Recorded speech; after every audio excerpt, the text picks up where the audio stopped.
Hi பாயெல்லாம் எப்படி இருக்கீங்க? இன்றைக்கி நம்ம செரின் வீட்டு சாப்பாடில் ஒரு அருமையான ஒரு லஞ்ச் பாக்ஸ் ரெசிபி தான் பண்ண போகிறோம். எல்லாருக்குமே ரொம்ப விரும்பி சாப்பிடக்கூடிய ஒரு லஞ்ச் பாக்ஸ் ரெசிபி. பெரியவங்கலேருந்து சின்னவங்க வரைக்கும் எல்லாருமே விரும்பி சாப்பிடுவாங்க. தக்காளி சாதம். இன்றைக்கி ரொம்ப அருமையான ஒரு குக்கரில் ஒரு தக்காளி சாதம் பண்ண போகிறோம். ரொம்ப ஈஸியான மெத்தடில், அதுவும் ரொம்ப ருசியாக இருக்கக்கூடிய தக்காளி சாதம். வாங்க எப்படி பண்ணலாம் அப்படிங்கிறத பார்க்கலாம். குக்கர் வச்சுட்டு எண்ணெய் ஊற்றிக்கலாம். எண்ணெய் காஞ்சதுமே கடுகு உளுந்து, நம்ம பட்டை கிராம்பெலாம் போட்டு தாளிக்காமல் சிம்பிளான ஒரு தக்காளி சாதம். கடுகு பொரிஞ்சதுமே ஒரு பெரிய வெங்காயமும் 2 பச்சை மிளகாயும் சேர்த்துட்டு கொஞ்சம் கருவேப்பிலையும் சேர்த்து வதக்கிக்கலாம்.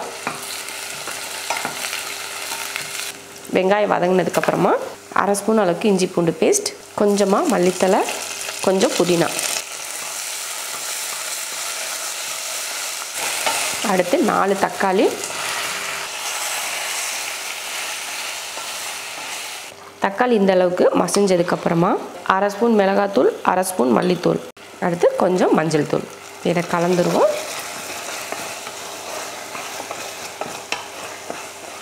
நல்லா மசால் போட்டு இது போல் வதக்குனதுக்கப்புறமா இப்போ தண்ணி சேர்த்துடலாம்.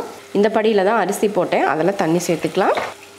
நம்ம நார்மலாக எப்பயும் போல் சாப்பாட்டு அரிசியில் தான் பண்ணுறதுனால 1க்கு 2 இதில் ஊற்றிக்கலாம். தேவையான உப்பு, ஒரு 1/2 மணி நேரமாக ஊற வச்சுருந்தேன் அந்த அரிசியை சேர்த்துடலாம். ஒரு கொதி வரட்டும், அதுக்கப்புறமா குக்கர் மூடி போட்டுக்கலாம். நல்லா கொதிக்க ஆரம்பிச்சிருச்சு. இந்த டைமில் நம்ம உப்பெல்லாம் சரி பார்த்துக்கலாம். உப்பு சரி பார்த்துட்டு குக்கர் மூடி போட்டுடலாம். 2 விசில் விட்டு ஆஃப் பண்ணிக்கலாம். சூப்பரான ஒரு தக்காளி சாதம் ரெடி ஆயிடுச்சு பாருங்கள். நல்லா நம்ம வீட்டு சாப்பாட்டு அரிசியில் செய்கிற தக்காளி சாதம் எப்பயுமே சூப்பராக இருக்கும். இது போல் நீங்களும் லஞ்ச் பாக்ஸுக்கு செஞ்சு கொடுத்து அனுப்புங்க. ஒரு சோறு கூட மீதி கொண்டு வர மாட்டாங்க, அந்தளவுக்கு விரும்பி சாப்பிடுவாங்க.